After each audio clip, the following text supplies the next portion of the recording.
30 foot तलकू खसिला Bolero. Deogarh जिलापालଙ୍କ नूतन कार्यालय निकटरे दुर्घटना घटी। रास्तार जाउथिबा बेले 30 फुट तलकू खसी पड़ा बोलेरो। देवगढ़ नुआ बालीरोई निकटस्थ पहाड़िया रास्तार जाउथिबा बेले रास्ता कड़ पोखरी मध्यकू गाड़ीटी खसी पड़िथिला। तेबे गाड़ी रे ड्राइवर एकुटिया थिले।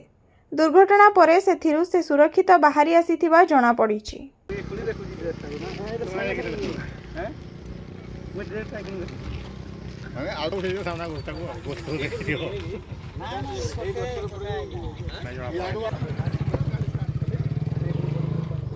गाड़ीटा किछि भी नहीं घरे पड़ी जाई तार से सबुदिने पिए किंतु पीती घरे पड़ी